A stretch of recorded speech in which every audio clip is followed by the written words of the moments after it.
to Hold the Ball. Hope you guys are well. Thanks again for tuning in, for joining in. Today's show, I think, is going to be a bit of a, not necessarily a short one, but probably more of a mini show, should I say.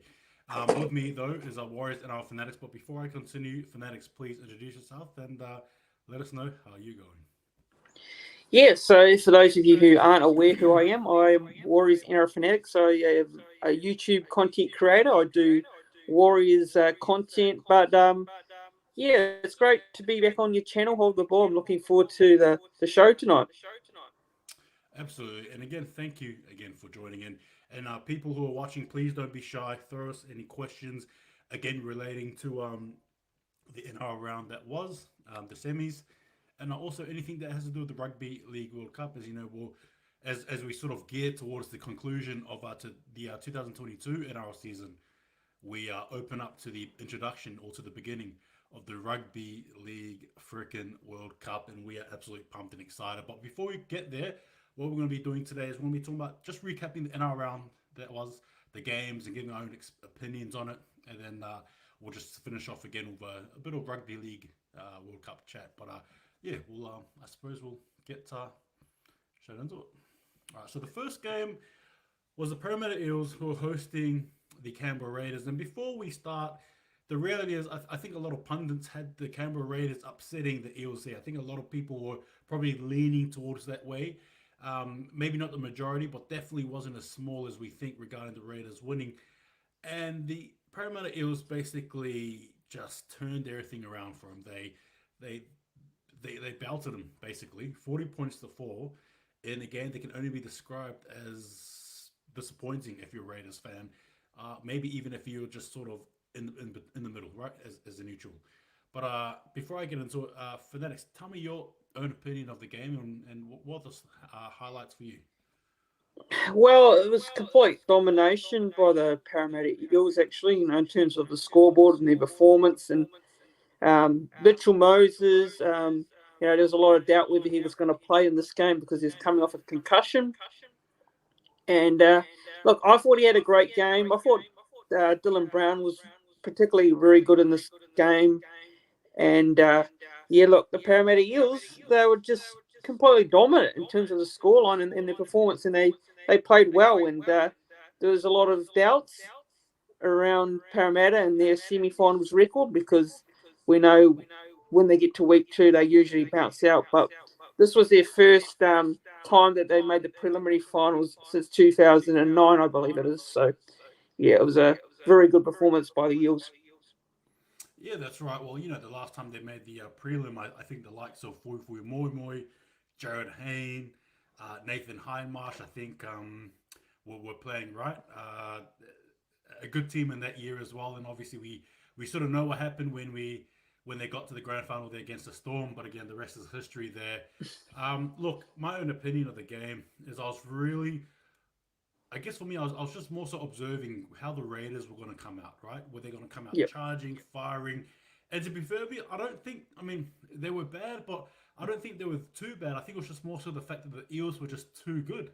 They were too good on the night. They, barely could do anything wrong.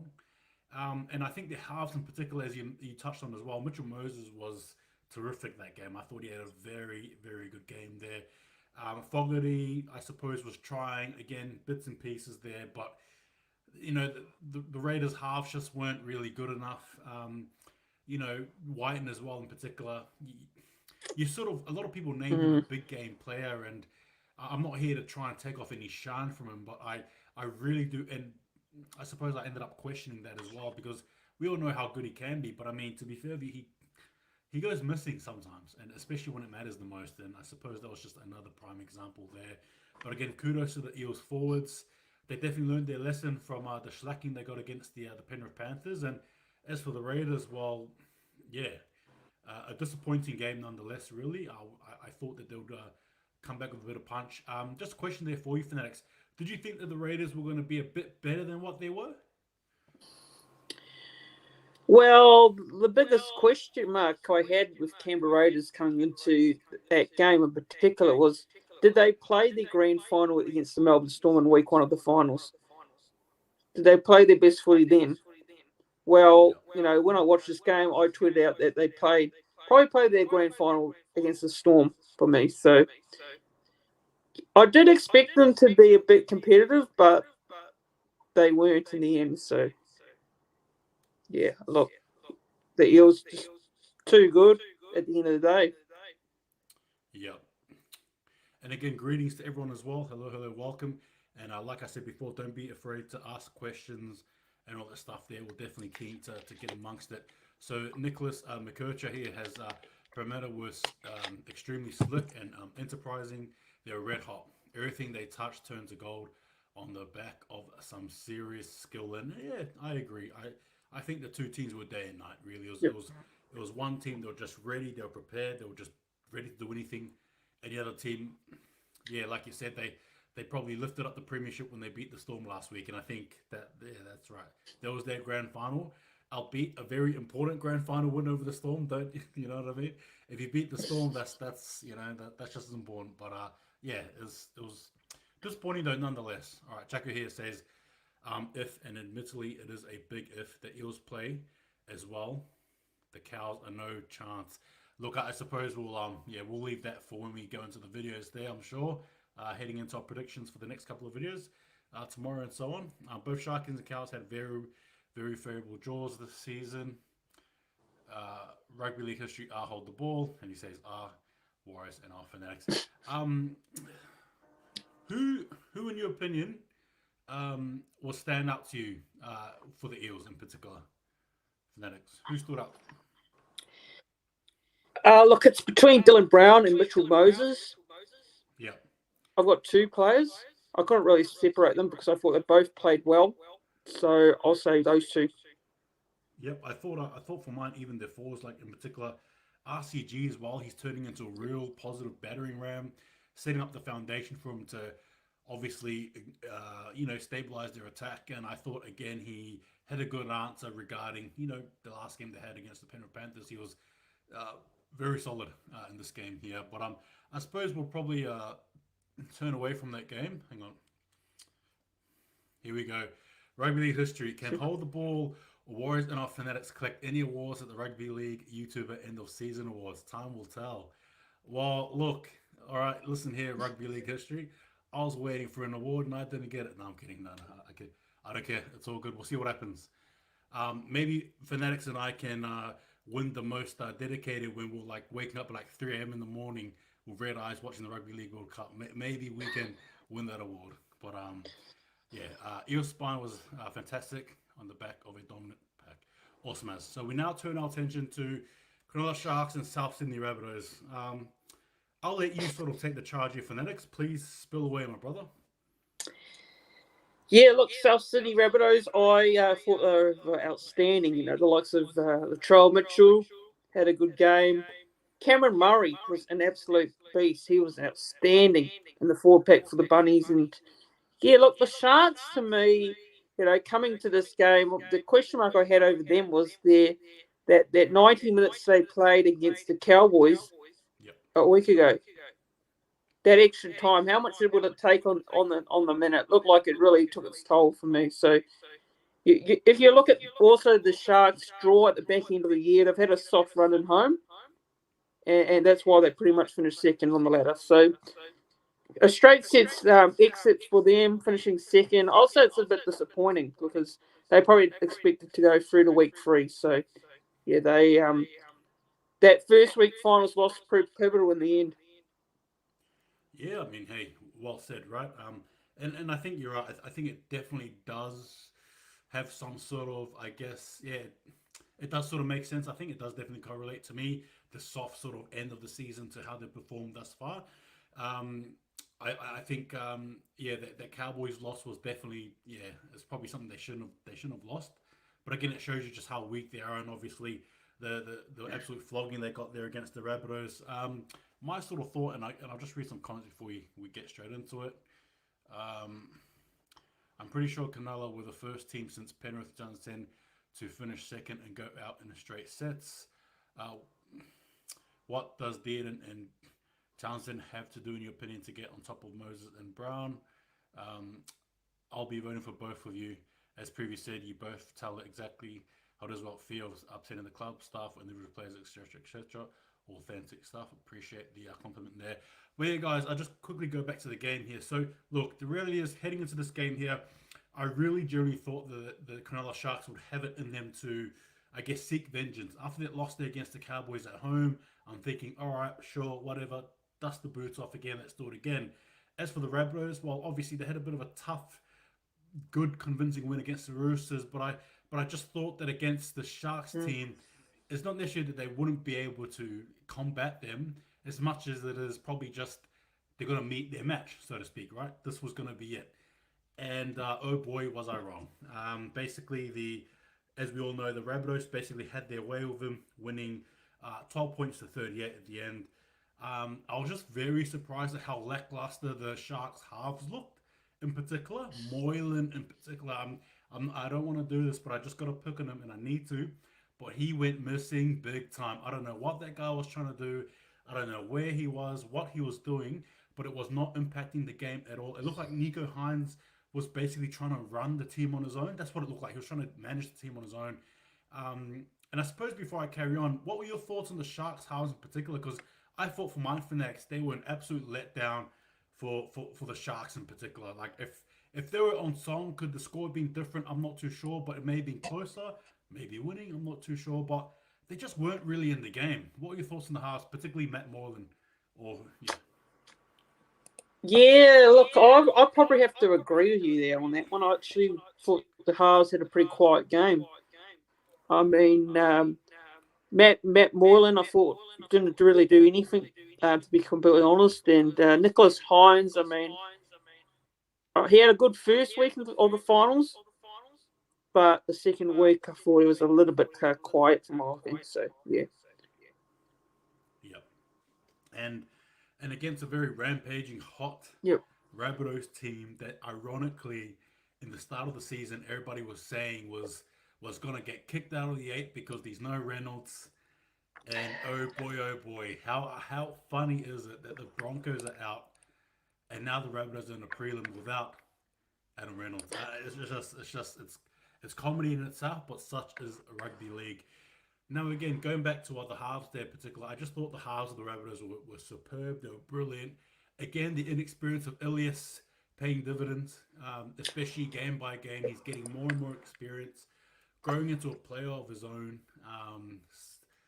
I don't know how he's doing it, but he's just doing. He's managing well, and obviously, look the elephant in the room, Latrell Mitchell. How good is he? And I need to ask you a question, Fanatics.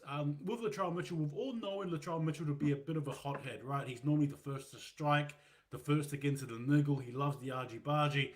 But we're seeing a more composed, more self-aware sort of Latrell Mitchell. And as we sort of notice heading into the games, particularly these tough games, he's been more the cool-headed player as opposed to the player who loses his head, so to speak.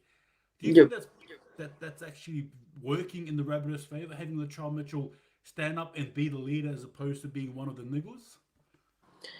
Yeah, well, look, Latrell Mitchell, we know he cops, a fair bit of stick from like the media and all amount of fans in the game, but I think Latrell Mitchell's really stepped up actually the first 2 weeks of the finals, and he'll probably need to have a big game this week because Penrith they're gonna be a real tough test for the Rabbitohs, but if there's one team that can upset them, it's definitely the the Rabbitohs over Penrith. Yep. So what was that last bit again, Fanatics? I just missed it there.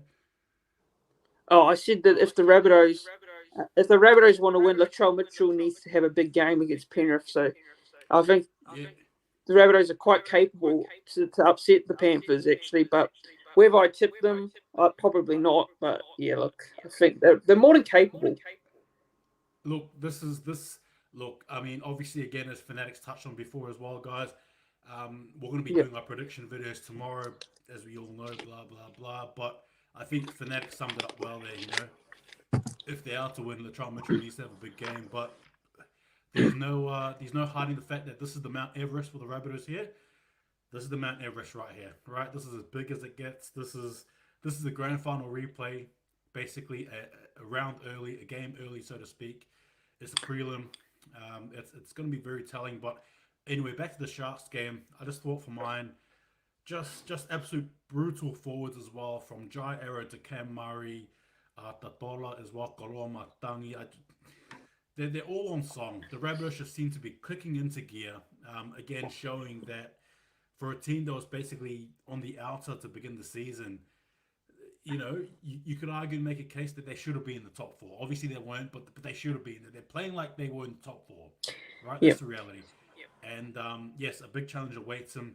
Uh, what do you think was the difference between the Sharks and the Rabbitohs in this game in particular? Fanatics, if you could sort of just analyze that game, was it a player? Was it a moment? Was it just the way the two teams were sort of, I don't know, just conflicting or whatever it is, whatever you want to name it? What was the moment there for you, or who was the I player? just think it's the way South Sydney they approached this game. Yeah, I think the way they came into it at the start of the game very well, and the Sharks just could not go with them. Yeah, yeah. Look for mine. I think yeah, I think I'll agree with you there. I think it also has to do with just Yep. the the team's fit. All right, the Rabbitohs are quite fit. They're we talk about the physical stuff in rugby league, and obviously it's the highlight of the game. The impact, the physics, the this, the that. But one thing we're taking away from the Rabbitohs, or we don't really recognize, is they're actually quite fit. You know what I mean. As a whole, they're doing some very good stuff in the cardio side of things, and again, it's paying dividends. Shout out as well, I think, anyway, to Cody Walker, who handling. Let's be honest with you guys. I'll be upfront. He's not my most favorite player, to be fair. But in saying that, from a player point of view, he's killing it. He's doing really well. What are your thoughts on Cody Walker? In the last particular two games against the Roosters and against the Sharks more recently, what are your thoughts on him as a player? And do you think he has what it takes to take the boys all the way? What are your thoughts? Yeah, look, I think Cody Walker had a good year last year, actually. I think he had a really good Yeah. season last year. I think this year has been a little bit of a quiet season for him. I think last year he was up there as one of the top halves in the competition, but this season in particular has been a bit quiet. But I think the finals, first 2 weeks of the finals, I think Cody Walker's been a bit, he's been a little bit better. I think also a bit like Lachlan Ilias. I think he's been pretty good as well. So, Yeah. yeah, I think Lachlan Ilias has sort of helped them a bit as well, because I think he's been playing well, and that's sort of helped Cody Walker in his game as well. Yeah, no, I agree with you. I agree with you there. As Jacko here says, to be fair, Rabbit's new coach seems to have done a great job with Latrell Mitchell. I agree.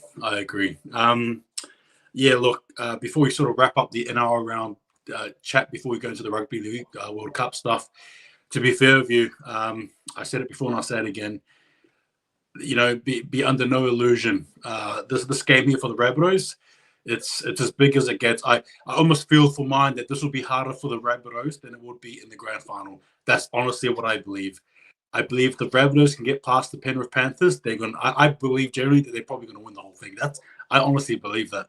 I honestly believe. I know it's a big call to make. I get it. I get it, but I just think the Rabbitohs are on such a trajectory that there's no other team besides Penrith Panthers that can probably match them. I don't know. Big call, but yeah. Anyway, and just quickly as well, again, we obviously know that the Parramatta Eels now fly over to Townsville. Over there to Cowboys territory there, and they're not going to brown mark. And I think this game here is going to be a very good game. Again, no predictions, but again, we just know that he's going to get some very hard lineups this games this weekend. I'm looking forward to it. Right, as we sort of summate that, any last words on the games that were? What are your thoughts on the games overall? Both, if you were to sort of sum up both games, what were your thoughts on them? Well, look, to be completely honest, thought one at least of those two games would be a lot closer in terms of the scoreline, but both of them, pretty dominant victories for South and for the Parramatta Eels. So yeah, pretty much dominance is how I can describe both of those teams' performances against their opposition there. So yeah, look, the Cowboys and Eels, I reckon, will be a very good game. Now, I heard there's going to be some very hot weather conditions in Townsville this week. So Parramatta, prepared for some very, very tricky conditions up there in Townsville, and hopefully the Eels travel down there a bit earlier, because I'm hearing from a few fans that they could be travelling up there on game day, which is a bit of an interesting decision for me. But I thought they would have travelled up there a bit earlier. But yeah, it's going to be a good game, I reckon, and the Panthers Rabbitohs will be another good game as well. I think they'll both be pretty close. Yeah, look, I'll be very surprised if the Eels rocked up on game day to Townsville. I'll be very, very surprised. I don't see it happening personally. Look, in saying that though, yeah, the weather's definitely going to be a benefactor. It's going to definitely play some sort of part, I think. But yeah, you're right. Nicely summed. Just get ready for the action. All right, guys. So as we conclude that round there, all right. Mm-hmm. Here we go. We're just reading some comments here. All right.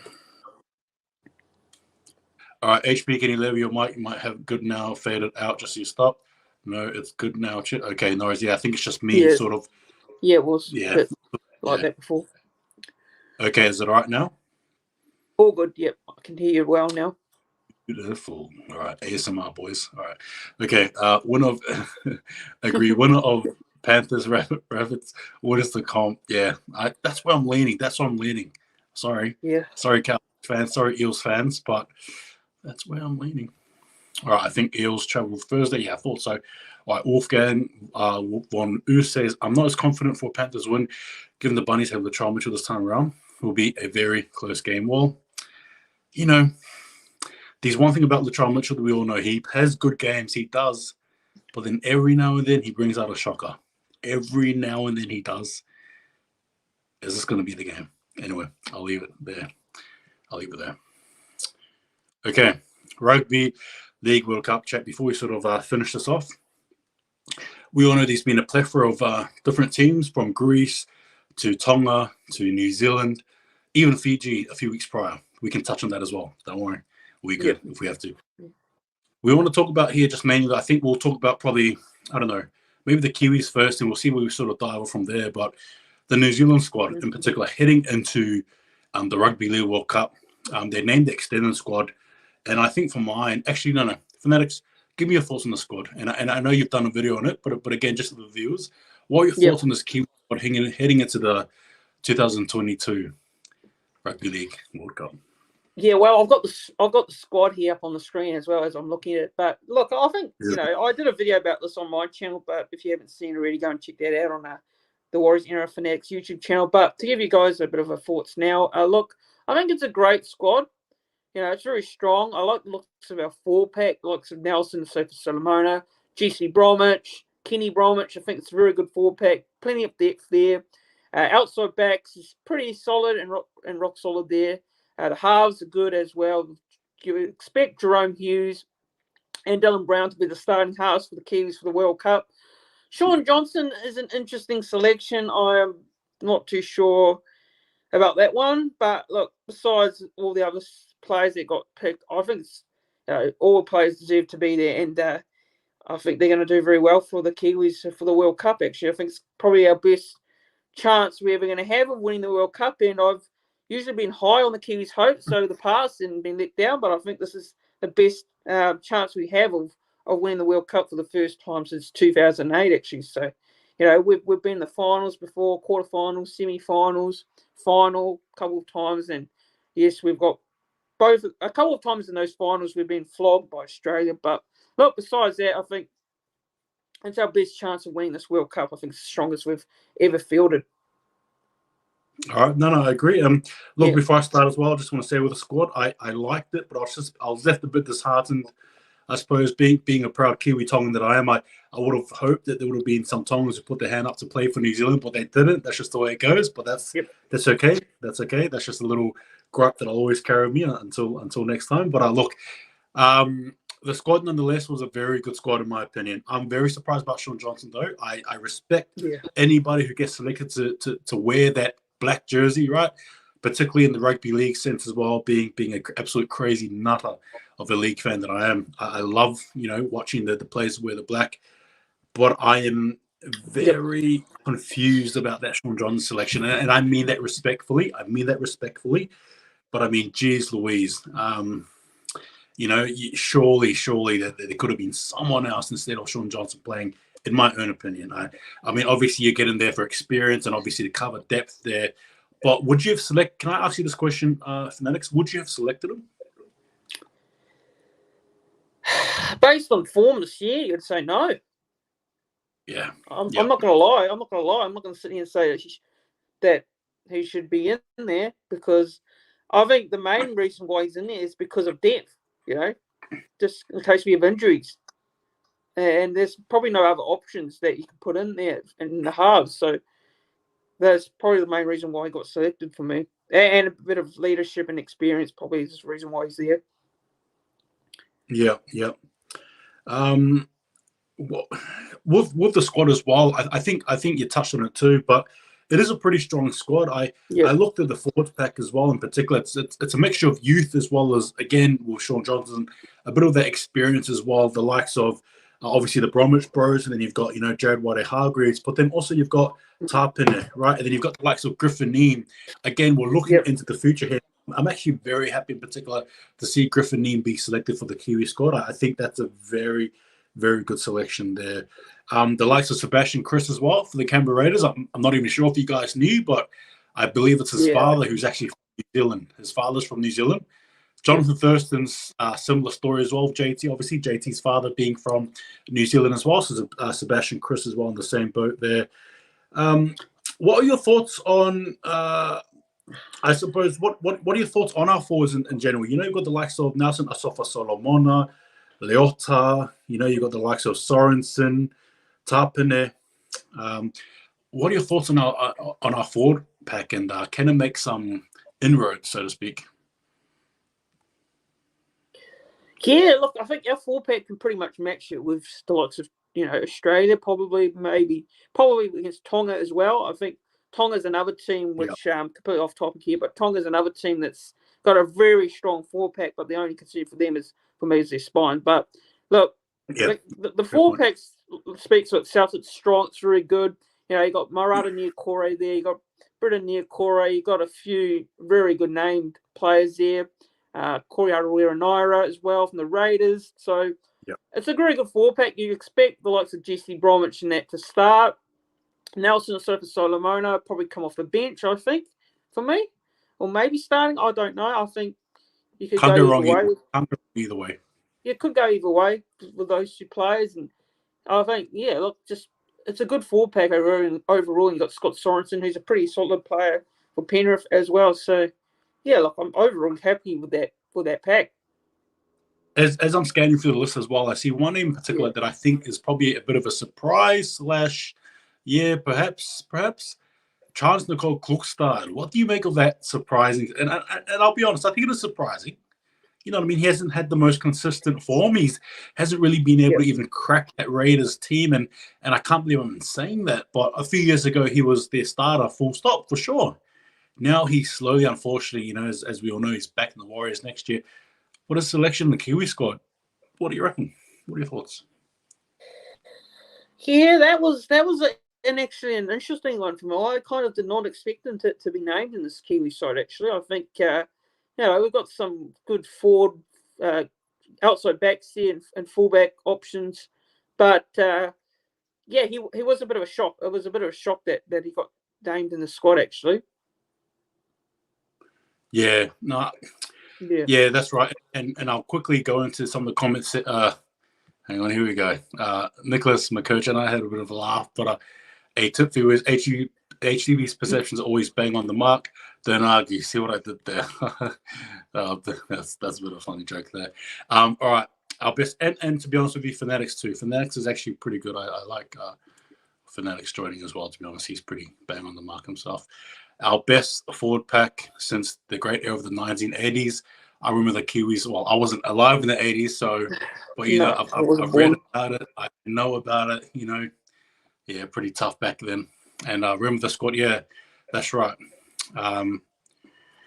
Remember the squad is yet to be cut. Yeah, that's right. And oh boy, are we going to be doing a bit of cutting? I think. Dylan White, Dennis Lesniak. Sorry to yell. I did not mean to yell like that. But Dylan White, Dennis Lesniak, his selection. Again, obviously, there's only 2 Warriors in there.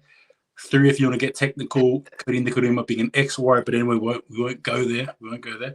DW said, what are your thoughts on the selection? And question, do you think he can make the cut? Well, I think going into this World Cup, the question mark will be on Joseph Manu, because we know that Joseph Manu is coming off an injury. So they've named him in the squad, but is he going to actually play? I don't know. But Dallin Watene-Zelezniak, is he going to make the team starting side? Oh, it's tough, isn't it? It's really tough, because if Joseph Barney's a fullback, is he going to get inside into the side in the on the wing there, or in the centres, or somewhere in the side? But yeah, I don't know. I don't really know. I don't really know if he'll make it, to be completely honest. I don't really know if he'll make the cut. Yeah, look, you've got a few great wingers, good wingers ahead of them too. You've got the likes of Muli Taro. Obviously, you got Mamalo in there as well. And for me, those are probably 2 starters, right? Those are people who have ahead of them. Rapana as well, right? He's another one.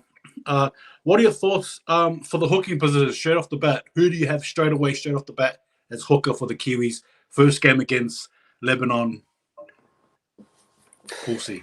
Who do you have straight away hooking? So just looking through the squad here. So we've got is Brandon Smith in there? Here he is. So I'll probably go Brandon Smith. Brandon Smith is the starting hooker. And who would you have as the utility? Who would be your utility? I think that's a good question. Who's your utility? Jeez, yeah, that's the question. That's a tough one, isn't it? It's a tough one. Yeah. You got Jeremy Marshall-King there, who plays for the Bulldogs, potentially. Tamari Martin, no, I don't think he plays. He only plays fullback or in the halves, so I don't think he can put him in the hooker's spot. Yeah. Fozza? Kieran Foran, that's right. Kieran Foran's in there. That's right. Yeah. Thanks for reminding me. Kieran Foran is in there. You could probably put Kieran Foran in there, but look, for me, Kieran Foran is a half. He's more of a half, so I don't. He covers that hooking position well, though, I reckon. Yeah, potentially you could put him in there to cover hooker. Yeah, I think out of many of the experienced players, and when I say experienced, I'm talking about players that are 30 plus. I think Kieran Foran will make the 24. I don't see him not making the squad. To be fair with you guys, he adds a lot. One thing I'll say though about Kieran Foran, pound for pound, one of the strongest players to come out from New Zealand. I think, honestly, in all honesty, he's one of the great battlers that we've had who's donned that jersey. His NRL season has been absolutely riddled with injury, but season after season, he comes back and he does his best. And you've got to have someone like him there. He's 100. And he comes from the same part of Auckland I come from, so I've got a soft spot for him. You know what I mean? You've got to look after the North Shore boys. Sean Johnson as well. North Shore, let's go. All right. What else? Just quickly as well before we go into, we might touch on one other nation possibly. Shall we go? If not, we'll wrap it up. But what Scott Sorensen, Penrith Panthers, we all know that he was born and raised in Australia. It's for his father that he can actually play for New Zealand. What are your thoughts on this selection in this Kiwi squad? And would you play him, or would you have him in the 24?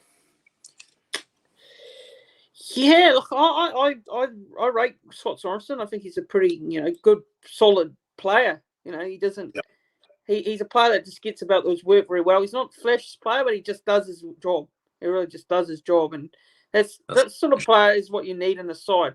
Just someone that can do the job very well. So, look, I'm happy with the selection. I agree with it, and whether he makes the side, I'll probably put him in there. Actually, I probably would.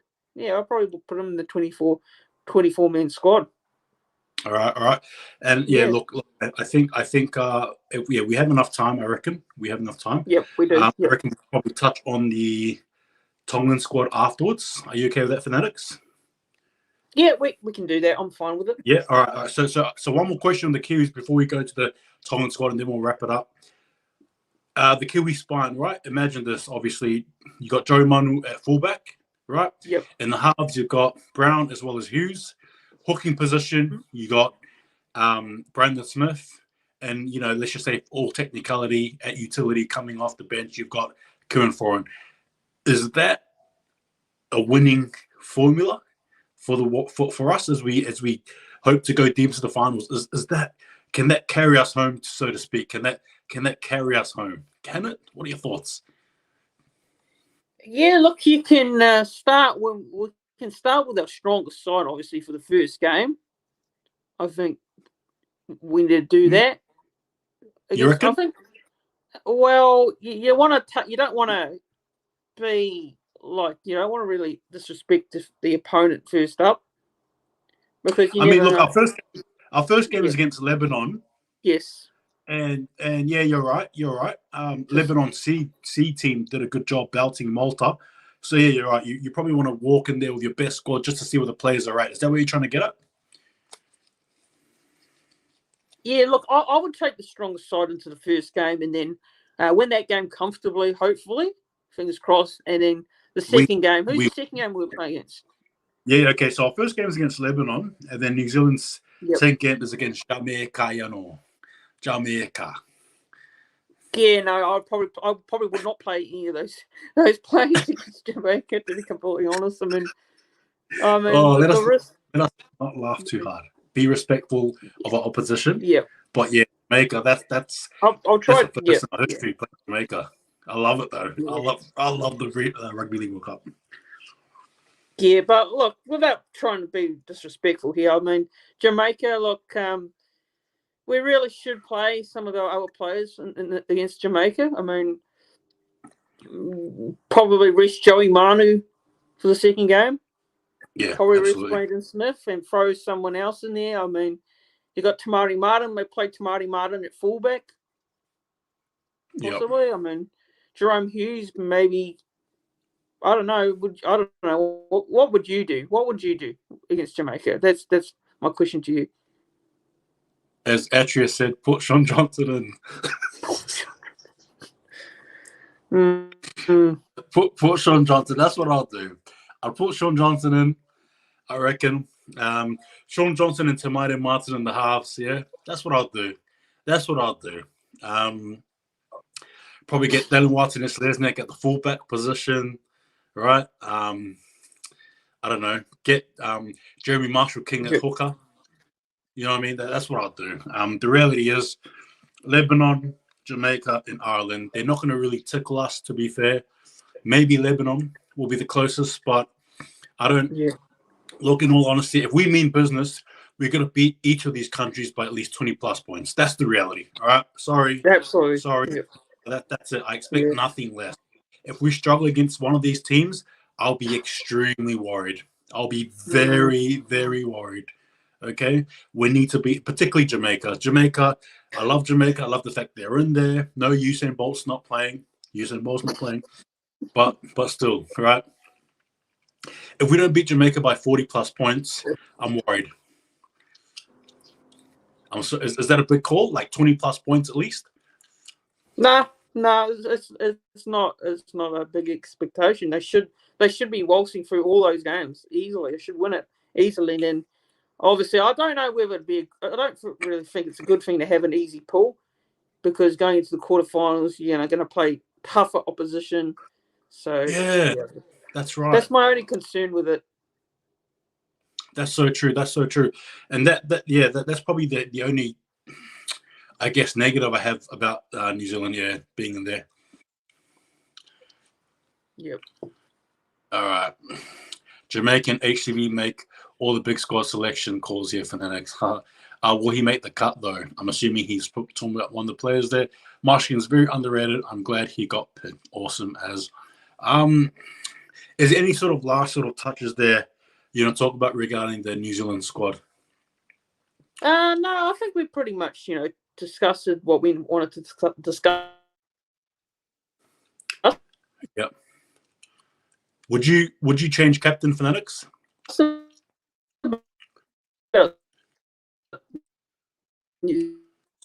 Fanatics, you're sort of breaking up there.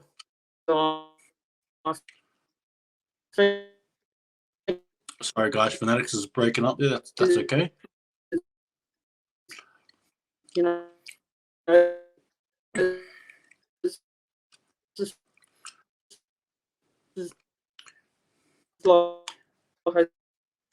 Sorry, Fanatics, you're breaking up there. My apologies.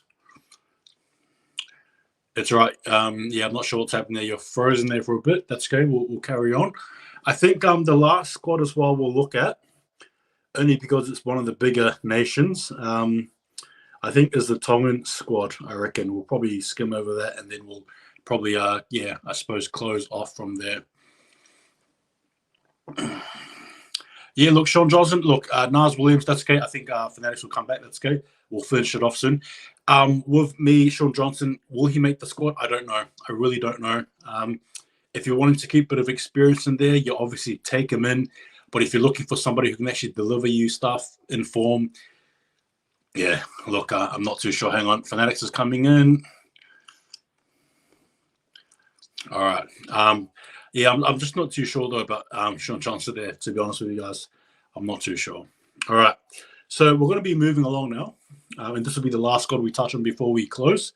Again, it's like I said, well, like I told you guys before, obviously we're concluding the NRL, but at the same time, we're slowly heading into the Rugby League World Cup, right? Yeah, sure. Was this the lineup for the Tongan team or the Kiwi team, Atrius? Because if not, I'm happy to read the Tongan lineup or Kiwi lineup for you guys. No issues there. Oh, look, Te Waiwai says New Zealand versus Australia semi-final winner wins it all.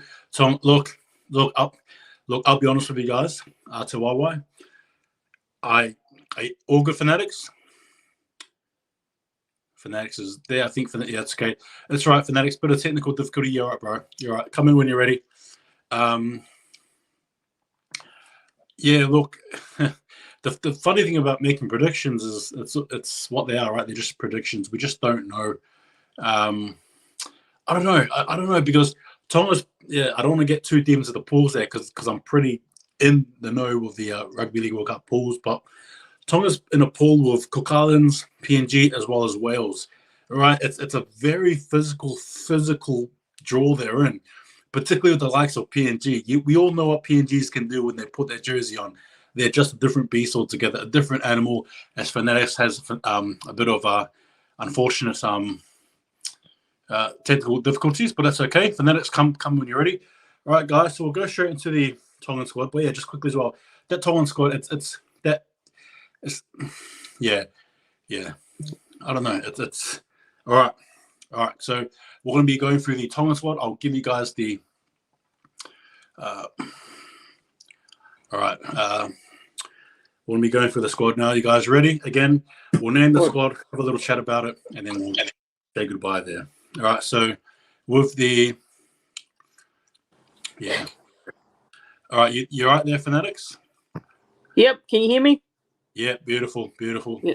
Sorry about Jack, that. No, you're okay. You're okay. Tom have a very good pack, but Lola Hayward to play out of his utmost. Yeah, that's right. That's the reality. They're going to be relying on one player, and yeah. All right, we'll get straight into these squads now, guys. And be Fanatics. I'm just going to be naming off the Tongan team. Yeah. Yep. All good. All right. So All right. So we have Talatau Amone, Andrew Fifita, Dave Fifita, Adam Fono Blake, Moyaki Fotoika, David Fusitoa, Siliva Havili, William Papuate, Conrad Haru, Eliasa Katoa, Isaiah Katoa, Sione Katoa, a lot of Katoas there, Felice Kaufusi, Oregon Kaufusi, Kion Kolomatangi, Tolutau Koula, Tui Moala Lolohea, Sonny Luke, Ben Murdoch Masila, Desi New, Joe Ofahengawe, Hamole Olokawatu, Daniel Otukolo, Ignatius Pasi, David Tapangai Jr., Daniel Paseka, Will Benesini, Kotoni Stags, Daniel Suluka Fifita, Moses Suli, Siosifa Talakai, David Tatola, Siosiwa Tauke Aho, Jason Tamalolo, Stafford Toa, Christian Tuipolotu, Daniel Topo, as well as Stefano Utoi Kamanu, and that was an absolute mouthful. All right, and that, guys, is the Tongan squad there. Fanatics, what are your sort of first thoughts on the Tongan squad? And what sort of, I suppose, is there, yeah, what part of the Tongan squad do you like? Yeah, look, I think the Tongan 4-pack's pretty good. It's a very strong 4-pack. You know, Yeah. you got some great talent there. I think my only concern with this Tongan side, like I said in the video that I did around the Tongan squad, was the spine. Yeah, the Yes. spine still Yeah. worries me. It still worries me a lot. Now, you need a good spine to go further into this Rugby League World Cup. You do. And the Kiwis have a good spine. Australia has a pretty good spine, you know, but this is my only worry for Tonga is their spine. They got a great team with great players, don't get me wrong, good 4-pack, but you need a good 1, 6, 7, and 9 as well. So that's just what I believe. Yeah, look, you make, yeah, you're definitely spot on there. Even Jacka here sort of nails it as well when he talks about Lolo here. The reality is, Tonga will be relying on their most experienced half in Lolo here. And again, no disrespect to Lolo here, but in the great scheme of things, he's probably not the first choice half. Most people pick, particularly, you know, for either the Kiwis or Australia, right? That's the reality. Or even some NRL squads, I'm not too sure. But he'll be having to play out of his skin on basically every game. He's going to be starting virtually every game, I think. And again, even Te Waiwai sort of touches it on here. Physical, you know, games as well. And again, injuries. You're going to be seeing a lot of him play. But yeah, you touched on the spine there, Fanatics. And the Tongan spine, and I'll just name it here. If this is my predicted spine for the Tongan team. So you got Desi New from the Broncos, right? In the halves, you probably have, I don't know, probably Talatau Amone as well as Lolo here. And then for the hooking position, you have Siliva Havili. Now, in all honesty, do you think that's a good spine? Yeah, I'm not quite sure. I'm really not quite sure on that spine, to be completely honest. Yeah, It doesn't. Look, yeah, go ahead. Sorry, Fanatics. It's definitely, you got the likes of Desi New there and Talatau Amone who are young, but it's not a spine that, look, the reality is Tonga's going to be relying a lot on their forward pack. Is that the correct statement? Is that a correct statement? Yeah, they probably do. They're probably going to be relying on their 4-pack quite a lot because, look, if they get a few injuries, that's a big concern, isn't it? Their depth. How much depth do they really have? So That's true. That's right. That's I my think. yep. Yeah, yeah, that's right, and that's really, you know, I love the Tongan team. I love the squad that they've put together. But that's right, and you're making some valid points.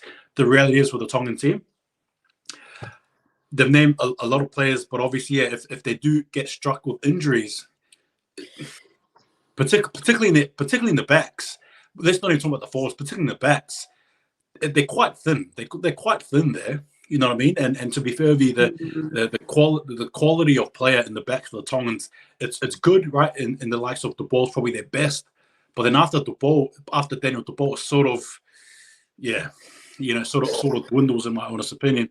Yep. What do you make of the selection of? Here's one player here. Sorry. What are your thoughts on Dan Fifita from the Gold Coast Titans? And again, this is not necessarily pen to paper as of yet. It's just an extended squad. What do you like David Fifita being part of the Tongan team? What are your thoughts? Look, I'll be completely honest. I think David Fifita has not had a great year. Yeah. I just don't think he's been consistent enough, and I don't know.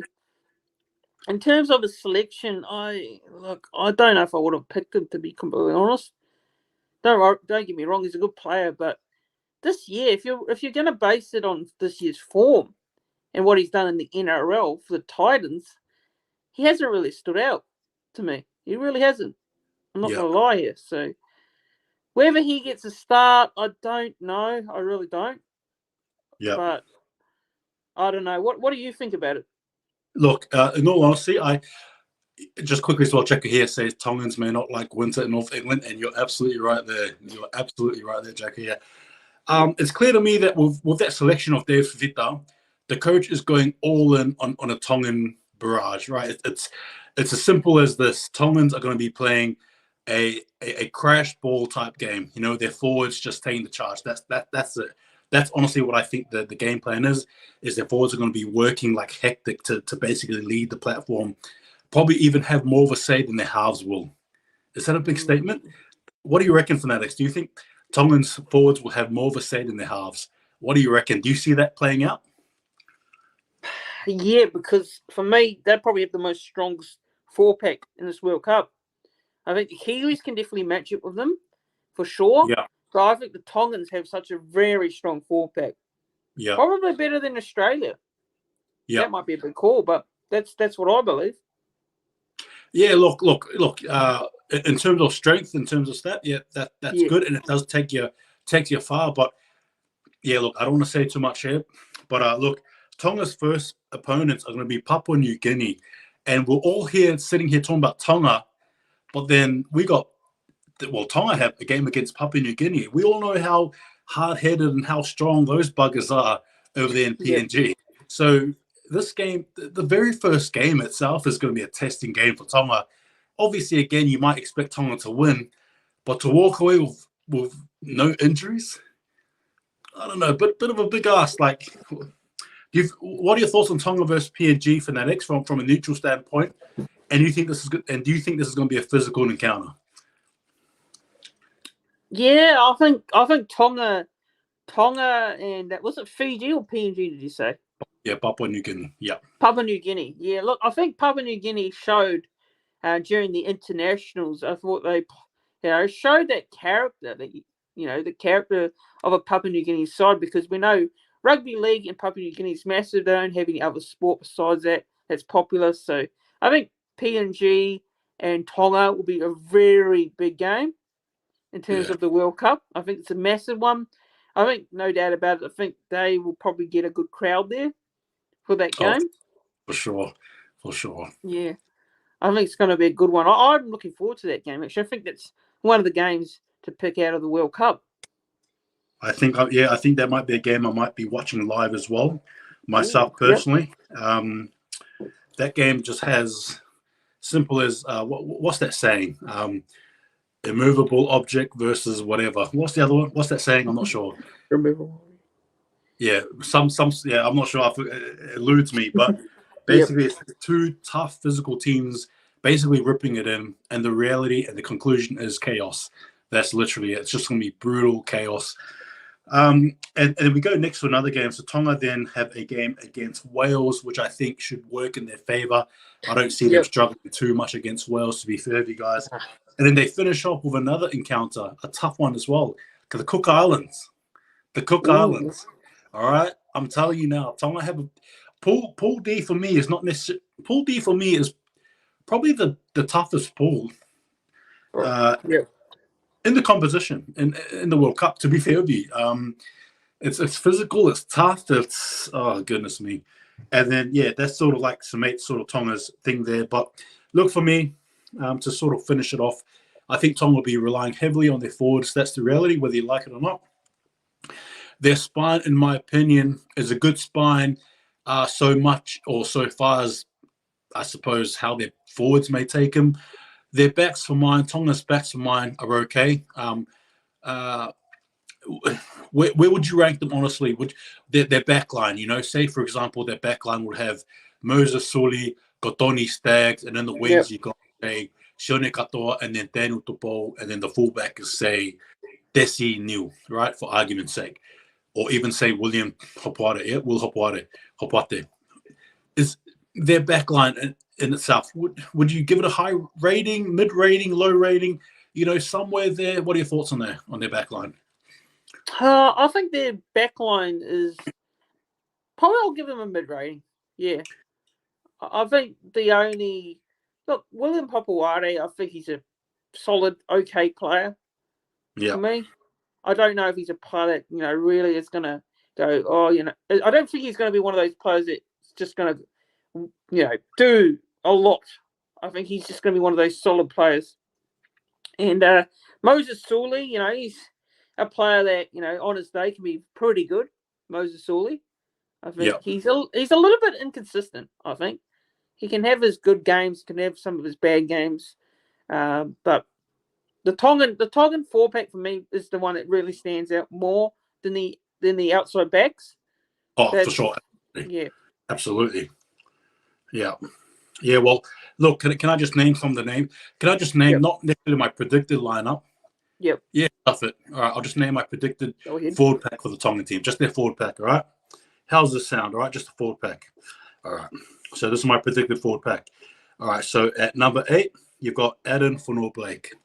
All right? At hooker, you've got Saliva Havili, who is the hybrid hooker / prop, much like Brandon Smith. And then the other prop position as well. Oh, dude, you could go anywhere with this. I've gone for Stefano Otoikamanu, right? Ooh. I've gone from the Tigers.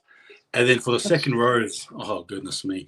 The second rows is you got the choices of Goromatangi, David Fifita, Haumole Olokawatu, Eliasa Katoa, right? Yep. Just a plethora. David Tabangai Jr., I mean, you could even put him in the prop there. I reckon for mine, I'll pick Olokawatu as well as Goromatangi. And in the lock there, you've got Jason Taumaroro, right? Just those names alone, should show you just how good the Tongan squad is, their forward pack. And the Gola get picked, yeah, he did. Gola did get picked there. Any sort of last words before we sort of close the show here about the Tongan squad overall, Fanatics? What if you were to sort of sum up their squad in words? What would you say? Look, I'd say for the 4-pack, it's strong, it's powerful. I think, that's one way I'd describe this Tongan side overall in terms of their pack. Yeah. But for me, that's probably just one way I'll sum it up. Their pack is strong, powerful, and I think it's probably one of the best 4-packs for me.